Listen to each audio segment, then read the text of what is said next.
pour se perpétuer au pouvoir. am na nag loo xam ne musuma cee bëgg di communiquer parce que jàppoon naa ne soxlawul may attirer attention wu sénégalais yi soxlawul may braqueloo bëtu nit ñi ci sama jëmm ju xeebu ji man duma dara te maa gën a tuuti ci sénégalais yi def sacrifice pour réew mi. am na ñu joxe seen bakkan am na ñoo xam ne ñi ngi kaso am na ñoo xam ne ñàkk nañ ci seen i cër te ma xam leen parce que lu ñuy wax plateforme chemin de la libération ñun JPS ñoo ci ànd ak FRAPP di wër kër famille détenu yi ak ñi nga xam ne dañ leen rey xam nañ li nit ñi di dund te ñu ngi ànd ak ñoom di ci liggéey di taxaw di leen manifester seen solidarité waaye am na mbir fu muy toll dafay laaj nag ñu informer peuple bi mais informer opinion nationale bi ak opinion internationale pour ñi xam pour lépp lu mën di xew ñi xam ne régime Macky Sall moo nekk responsable. bi ma exilé woo fii Mali depuis le 17 août autorité malienne yi jox ma këyit bi ma tax ma mën a toog fii nekk ci jàmm muy asile bi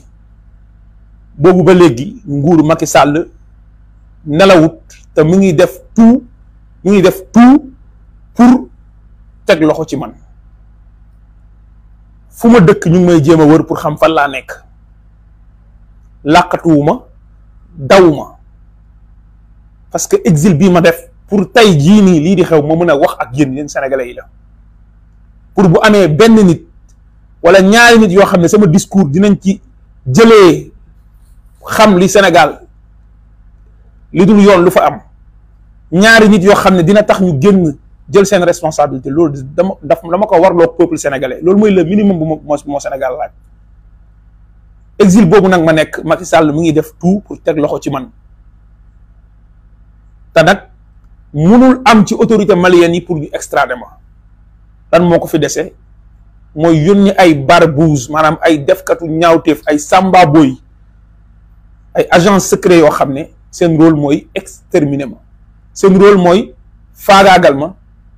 mais loolu duma ko nangu je me défendrai jusqu'au bout. gis ngeen bi ma demee Maroc pour renouveler sama passeport ñu bañ na duñ ma jox ma renouveler sama passeport lu taxoon ma dem Maroc parce que Mali amul consulat au Sénégal sénégalais yi nekk fii Mali li ñuy daj ci coono bu ngeen ko xamoon yéen sénégalais di ngeen taf seen gémmiñ seen carte d'identité sax bu réeree pour ñu retrouver carte d'identité dañuy dem dellu Sénégal amul consulat au Mali ambassade la am te différence su ambassade ak consulat mooy ambassade relation entre ay état lay gérer alors que consulat rôle am mooy toppatoo situation wu ay ressortissants wu benn dëkk ci beneen dëkk sénégalais yi nekk Mali lan lañ gën a soxla lu dul du toppatoo seeni mbir muy une forte communauté sénégalaise principalement ñi nekk secteur artisanat ñi ay tailleur nañ ñi ay bijoutier nañ ñi ay commerçant nañ kenn toppatoowu leen bu ñu waree renouveler passeport dellu Sénégal lépp lu ndaw lu mu dellu Sénégal amul benn këyit bu ñu mën a amee fii lu ñëw ci alal autorités yi nekk fii pàccoo ko loolu nag du dëgg du yoon loolu nag moo nekk di xew fii Mali moo tax man ma demoon Maroc pour renouveler son passeport parce que foofu moo am consulat yëgoon ngeen ne bañaloon nañ ma passeport boobu pour lan parce que jot nañ ay instructions ci kaw de la part du ministre de l'intérieur de l'époque Antoine Diome ak ministre des affaires étrangères de l'époque Aïssata Tall Sall bu leen jox Ngagne Demba passeport am refus illégal kenn waxul man la moo tax man en tant que sénégalais aw ma droit jot sama passeport doon def tout di teg pression ci autorité marocaine yi pour ñu extrader man ma ñibbi si waat fii Mali tranquillement depuis lors sama passeport expiré na mënuma bouger Mali te bëgguma sax bouger Mali d'ailleurs may génn dem Maroc c'était pour renouveler mon passeport su ma bëggee bouger am naa moyen bouger par voie terrestre par toutes les voies awma problème boobu mais man maa choisir exilé wu fii Mali léegi ban pexe moo leen dese lu dul def tout pour teg pression ci man pour toroxal ma pour faagaagal ma su ñuy wax nag ci nguuru Macky Sall ñeneen ñi dañuy foog ne dañuy exagérer ça fait 6 mois maa ngi exilé wu fii musuma wax lii réew mi xëy nañ ay gendarme disparaître Didier Badji Fulbert Sambou ba léegi yéen da ngeen ci am lu leer yéen régime bu mën a jël ay nervis rey 14 Sénégalais au mois de mars 2021 jël ay nervi rey plus de 50 sénégalais ci mois de juin 2023 bi capable na lu ne kaaw Pape Abdoulaye Touré yéen yeewu leen yéen sénégalais yi may déglu xam naa ne yéen a leen xëy ku nit ñi xam identifier ko ñu jàpp ko torturer ko par la gendarmerie et par des nervis pendant ay waxtu ci guddi xëy jël image yi nag taf ko ci internet bi def ko trophée de guerre di ci jubilé image yu ñaaw yu salte ci turu Sénégal nguuru Macky Sall capable nañ lu ne lan ngeen xalaatoon ne Macky Sall lan moo ko dese Macky Sall épuisé na cartouche bépp ñaawteef kon sama jëmm ji moo gën a xeebu ci loolu nag depuis ay weer maa ngi jot ay menaces ci sama messenger ci sama WhatsApp mais man loolu c'est pas mon problème parce que lu ñu mën a dund ci xeex bi jaral nañu ko réew mi jaral nañu ko yamuñ ci loolu depuis bientôt quelques semaines maximum 3 à 4 semaines il y a beaucoup de gens qui m'appellent doo xam fu ñu jëlee sa numéro de téléphone di insister pour gisante ak yow je les connais ni d'Adam ni d'Ève waxuñu benn wax bu consistant donc le besoin de me liquider est devenu plus consistant parce que xamoon nañ ne fii nañu jëm ak sénégalais yi te bëgguñu benn voix audible buy toog à l'extérieur te mënuñ teg loxo ci moom muy continuer di leeral sénégalais yi di leen wax pour ñu jël seen responsabilité il faut liquider toutes les voix discordantes Macky Sall xeebul kenn ay nit ñu kenn xamul Facebook quelques vues nañ am buñ bindee sax lu naqari Macky Sall jàpp tëj parce que jàpp na ne am nga benn nit booy influencé xeebul dara ci loolu nag dama leen di xamal ne Abdoulaye Seydou Sow je te cite nommément doo suñu vis-à-vis ndax yéen ay sagaru nit ngeen ay surgawu vëyu ngeen mais ay jaam ngeen nit koo xam ne jaam la parce que dafa war askanam yéen jaamam ngeen yéen jaam ngeen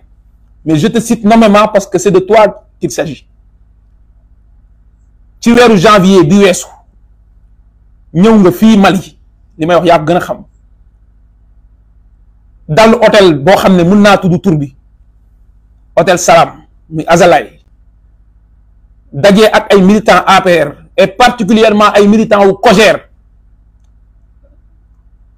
nga wax leen jëluñu seen responsabilité ñeel lu tax nga ne leen Ngagne Demba Touré mënul ñëw fii Mali di continuer di def ay live am di def ay déclaration am di mobiliser jeunesse bi di mobiliser GPS yéen ngeen bàyyi ko ci loolu jour boobu laa ko yëg ba benn militant COJER bokk ne si ñu ngi informé nañu de kii di wax ñu lii de bu doon doomam du ko wax ana ay doomam est-ce que ay doomam dina leen sant sa sale boulot bu dee góor nga bu dee am nga fit bu dee ñeme nga li ngay def doo làqatu ci ginnaaw nguur ak force régalienne de l'État ak ay ci ginnaaw ay barbouze pour di menacer ay honnêtes citoyens yoo xam ne ay xale yu ndaw nañ te bi ñu juddoo ba léegi ci lu jub nañuy dox musuñu def lu réew mi di tere au sens pénal te dañoo jàng fi ñu war a jàngi doon liggéeyal seen réew te choisir loolu comme vocation tuuti nga ci toroxal ma tuuti nga ci liquider ma mënoo ci man dara ma répété waat ne après loolu ay agent yu police surtout police parce que naa ñëw ci gendarmerie police ñëw nañ fii Mali naan dañ leen dàqee police dañ ma bëgg a gis je ne reçois personne ici et ku ñëw ci di jéem a attaqué wu ci sama personne je ne me laisserai pas faire parce que sama vie bi dama ci bëgg a jaamu yàlla pour askanu Sénégal du ma ko jox ay samba boy loolu il faut que mu leer tey nag li xew gën a jéggi dayoo ñi nga xam ne ñooy secrétariat national à la diaspora bu Pastef te nekk bu coalition Diomaye président ki ko jiite di Pape Mada Ndour di un diplomate de profession formé à l'ENA ànd ak secrétaire national chargé de la stratégie et de la prospective bu Pastef muy Habib Diop di coordonnateur Pastef Suisse ñoo ànd ñëw fii di def li ñuy wax une tournée africaine ci cadre campagne bi parce que ñun la campagne continue pour nous di daje communauté sénégalaise bi di leen laaj seen doléance tey daje nañ ak ay association sénégalaise daje nañ association bi jiite communauté sénégalaise bi te am na fa ay membres APR c'est pas notre problème. On rencontre les Sénégalais, on leur expose notre projet. li may wax nii am na ay seede bi ñu jugee foofu nag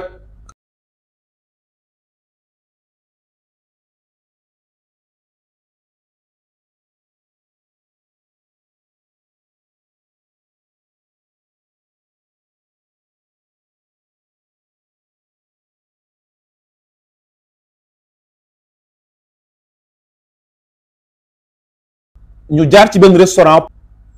nga xam ne wax naa leen trop muy sama post Facebook Djibakoor Diouf daal di taxaw nekkate mu ngi ñuy suivre di ñu filer doon ñu filmer à notre insu parce que ñun xam nañ bu ñu topp xam nañ parce que ñun Sénégal bi ñu fa nekkee rek ci loolu nañ nekkoon ay nit ñu topp partout foo dugg ñu ngi lay topp Sénégal surveillance bi c'est extraordinaire moyen de renseignement yooyu duñ ko def pour sécurité sénégalais mais dañ koy def ci ay opposants continuer di ñu topp di ñu filmer ba ci biir restaurant bi yaakaar ne nit ñi gisuñu ko bi ñu paree ñu ñëw interpeller ko ne ko li ngay def nii foo ko teg mu waat ne filmer wul kenn altercation am fa ñu wax ba mu leer ne lii kii du génn fii ci restaurant bi ba personnel restaurant bi yëpp génn clients yëpp génn agent de sécurité yi génn ba police mujj ñëw intervenir ñu wax waa ji na déverrouiller téléphone am na ko tijji waa ji bi agent de police bi tëjuwee ak moom pour mu tijji téléphone am ci biir benn salle muy jéem a négocier ak moom pour ger ko policier bi moo ñu wax loolu après ñu ànd dem ak moom ba commissariat ne ko lii du jàll ñu déglu ko mu weddi feey ne moom ab sénégalais la man sax d'ailleurs xamuma coordonnateur Pastef Mali bi nga xam ne bokkoon na ci délégation bi te àndoon ak ñun Mamadou Dia daal di taxaw daal di ne ko yow xàmmee naa la ambassade Sénégal bii Mali nga nekk waa ji ne ko d'ailleurs man yow laa mujjee gis xàmmeewuma la woon ñu ne ko est-ce que yaa filmé ñii wala filmé wala est-ce que yaa leen doon topp wala toppoo leen mu ne filmé wuñ ñu policiers maliens yi enquêteurs yi génnee téléphone am xool bi ñu xoolee gis ne supprimer na éléments yi il y a de cela 30 secondes ñu restaurer éléments yi ne ko mu ngi nii yow yaa leen vidéo plus de 18 images des dizaines de vidéos di ñu topp partout bi ñu ko dégluwee finalement mu ne dama leen doon filmer parce que gis naa ñi làkk wolof ay sénégalais nañ ma ne xam naa samay mbokk nañ ma filmer leen finalement nee na agent wu gendarmerie la génnee na kartam joxe na ko ñu ngi koy déglu foofu ca commissariat bi mu concerné fii ci Bamako lii mooy fee yi am na ay seede restaurant bu mu amee bu ay clients ñu ngi fa woon personnel ñu ngi fa woon commissariat bi mu am ku mu neex boo fa demee di nga fa fekk ñu ngi ci enquêteurs yi mu ngi seen loxo on a porté plainte et on ne laissera rien passer lii mooy fee yu am fii ci Bamako ñu ngi ñuy poursuivre partout ñu ngi ñuy filer ñu ngi xam ci lu ñu nekk balaa maa dee nag ñenn ñi foog ne état la dafa normal loolu dañ ko war a def ay doomu Sénégal yoo xam ne dañu suspect ci sécurité réew mais kenn du ko détourner contre des adversaires politiques. États-Unis Nixon ancien président américain loolu moo ko daaneel parce que da doon def espionnage contre ay opposants loolu moo tax ñu voté ne dañ koy daaneel mu xam ne procédure bi day jàll parce que dañ koy destituer par l'Assemblée mu daal di démissionner. C'est des faits extrêmement